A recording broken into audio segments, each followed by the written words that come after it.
when you finally get a winner on both camps with the culture and the performance, it's like a breath of fresh air, and it kind of makes you realize you're not crazy, because Hmm. sometimes you're like, well, I just can't be pleased.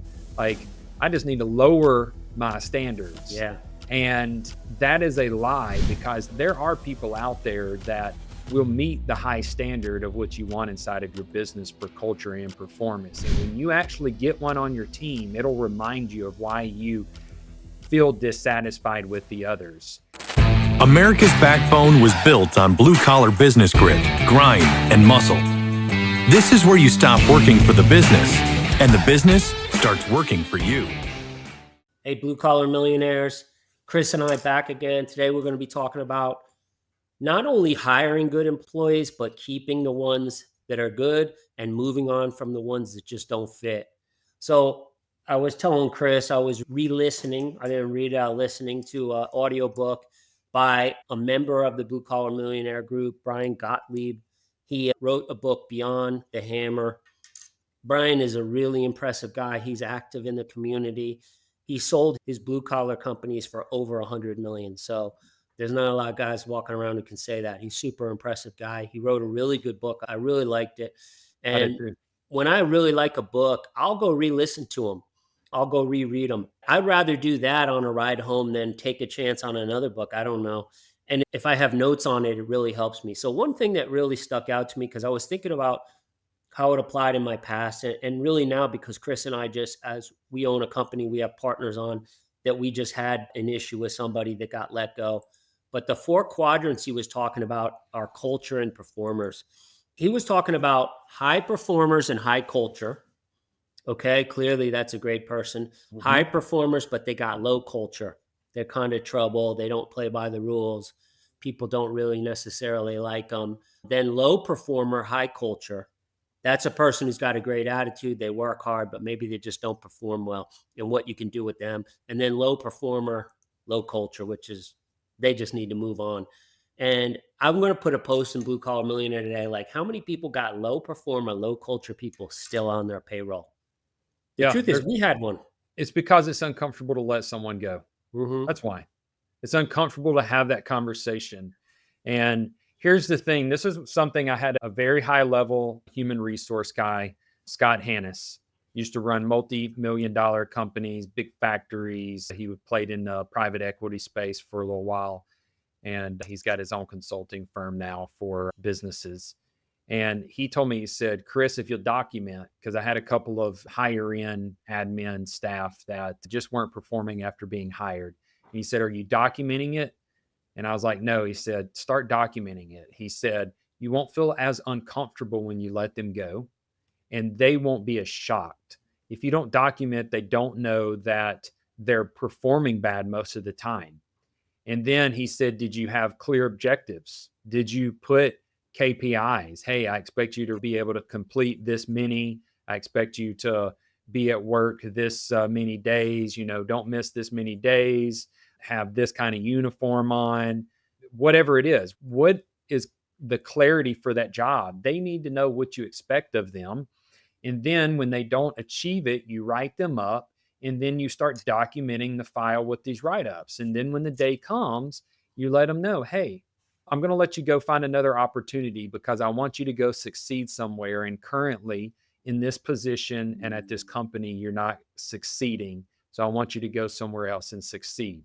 And then it's not as uncomfortable, but most of the time we're running our businesses and we never do the processes that lead up to a good exit with an underperforming person. And that's why we hang on to these weak links, and it pulls our entire company culture down, because it's like the old saying is, you're only as strong as your weakest link. That chain's going to break wherever the link is weak at. And you're letting your chain be weak because you're tolerating an underperformer and an under culture person. Yeah. And then there's a lot of positions that are so.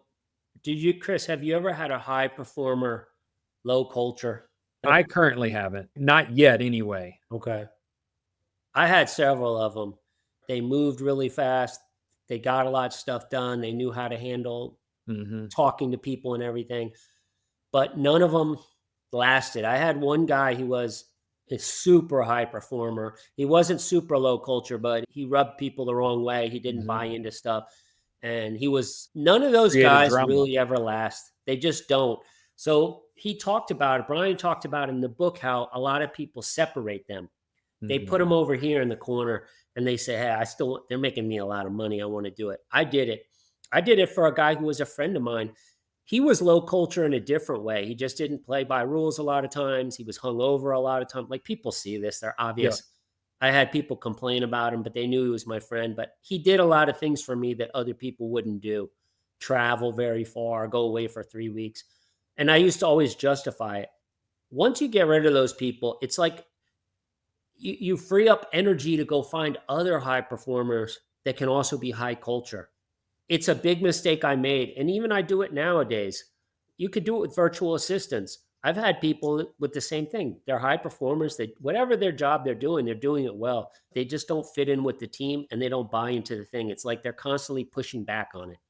Yeah, I really do like the 4 quadrants of what Brian highlighted because you don't know what's good until you get what's good. Through my journey of owning businesses and having to hire and fire and figure this whole thing out, when you finally get a winner on both camps with the culture and the performance, it's like a breath of fresh air and it kind of makes you realize you're not crazy because Hmm. sometimes you're like, well, I just can't be pleased. Like, I just need to lower my standards. Yeah. And that is a lie because there are people out there that will meet the high standard of what you want inside of your business for culture and performance. And when you actually get one on your team, it'll remind you of why you feel dissatisfied with the others. And then when you find those, you hang on to them and you make sure that you listen and you become a good leader. At this point, I hire off culture first. And then I train to be a performer. And I have had to let some really good culture people, this is not as often, but I have had to let a few good culture people leave because they didn't have the capacity to perform, Yeah. whatever that case was. They were great. And if I just needed a warm body with some hands, then that would have worked fine. But I needed someone that could handle the skill set and kind of push a job by themselves. So I had to let them go. So let them go because there's an employer somewhere that could really use a great culture fit that just needs a laborer. And it's okay. Some people will be that way. They won't rise up in the ranks. Yeah. And it's being honest with yourself because I had high culture, low performers. They weren't maybe great on roofs and stuff. One guy I turned into a guy who was just doing all groundwork, moving ladders. He was always on time. He was always like just making everybody's life easier. He worked out fine. I just kind of found a new thing. I don't want to really do that where I have to find people positions. But other people, you got to ask yourself, whatever it is, hey, they're here right now, but they got high culture. Can I get them to that point?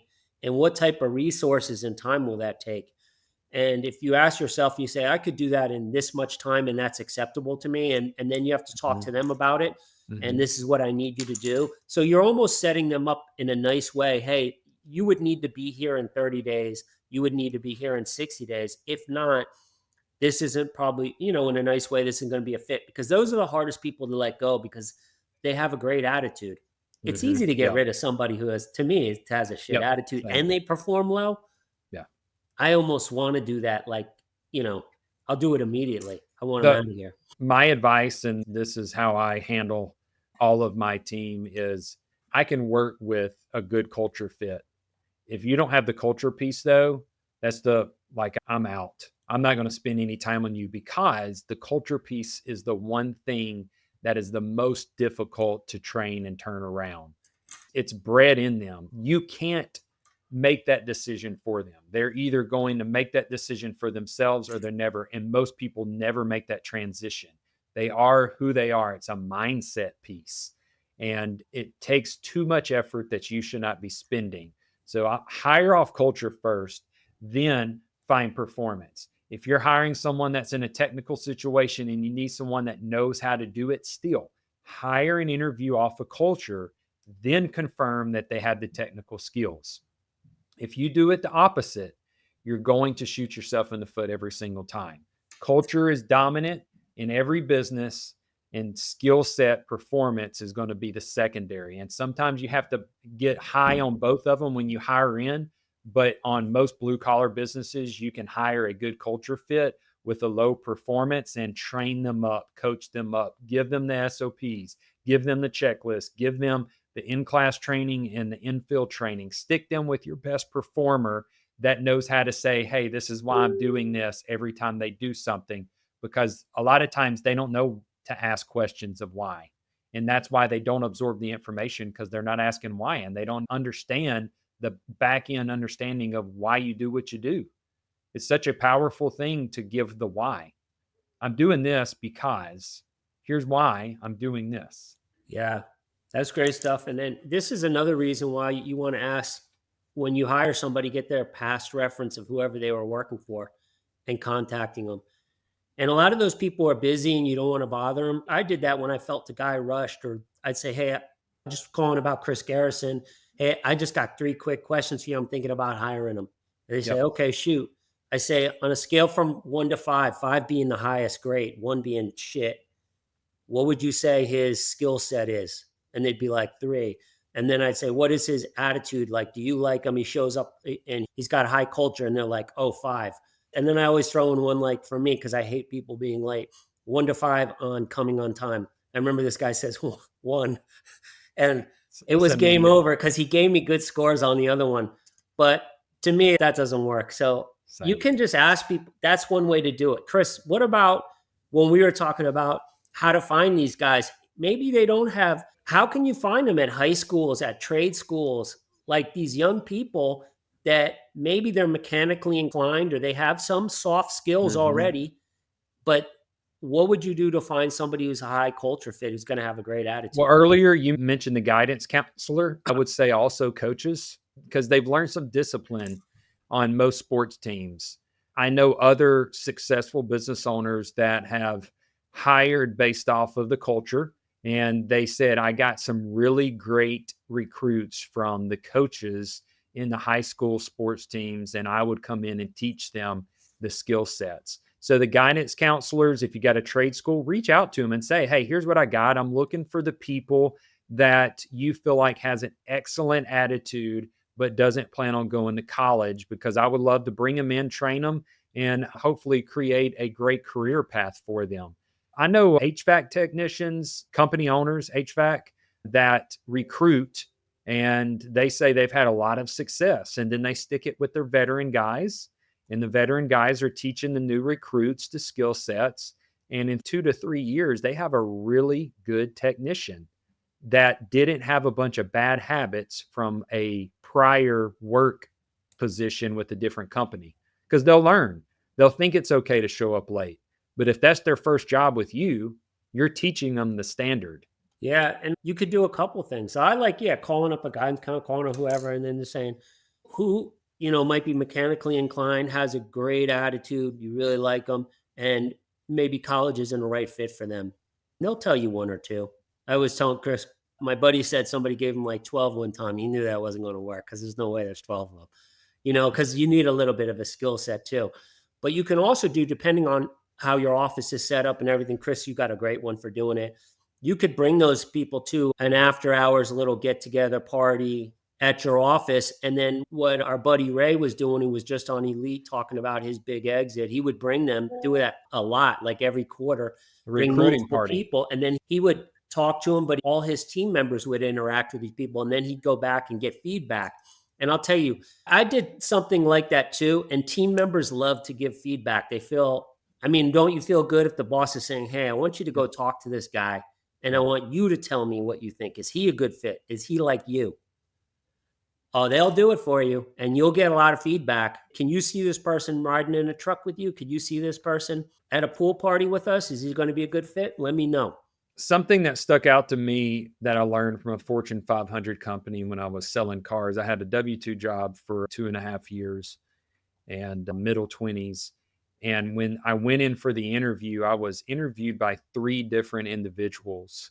And 2 was from the sales department, because that's what I was applying for. And it was separate interviews. Let me make sure that's clear. Separate interviews. So the other one, though, was from the buyer's department. and they were the one buying and, stocking all of the lot. And I thought that was pretty interesting that they had 3 different interviews, 3 different individuals at different times. And it was done in 2 days. I had one that morning, one that evening, and then the next day, my third one. And that's when they took me in the bathroom with the drug test and everything. And I knew I was hired immediately after that third interview because they started processing me through. But I was like, that's a very smart move. You get 3 opinions from people that are in different departments. So it's not just a skill set motivated interview. It's also a culture fit interview. Yeah. So, I mean, this is key stuff, but there's people walking around, they got employees that don't fit their team and they're holding on to them. And Chris, you said it best. It's a painful thing. They don't want to let the person go. You know what's more painful? That money coming out every other week in their ADP check. That should be painful. They're never, if they're a low culture, low performer, to me, there's no hope. I've never turned anyone around. If they're a low performer but high culture, there's a chance you can talk to them and see what you can do with them. And then there's a chance high performer, low culture. But if you talk to them 3 or 4 times, they keep doing this stuff, I'd just move on. Every time I moved on from them, it went fine. Agreed. Same. And that's not uncommon. Chris, anything else? What are we going to talk about next time? I don't know what our subject is, and we're going to be past our webinar, but if you guys have not gone to bluecollarmillionaire.net, then please check it out. We got our podcast there. We've got dinners that are coming up in different cities where we get to hang out at 5-star restaurants and we get to chat and get to know you more. We love connecting with our Blue Collar Millionaire community. We got the free community. We've got our paid mastermind, Boardroom Elite, and we've got some outstanding entrepreneurs in there in many different industries. So, and what I love about that one, it's not just me and Kevin sharing insights, but a collaborative space where everyone contributes. You'll hear real stories, strategies, and advice from entrepreneurs actively scaling their businesses. If you're looking to connect, learn, and grow, check out our free community or mastermind programs. Next time, we'll share more wealth-building strategies and spotlight success stories. Have a topic or question? Let us know. Thanks for tuning in to the Blue Collar Millionaire podcast. See you next time.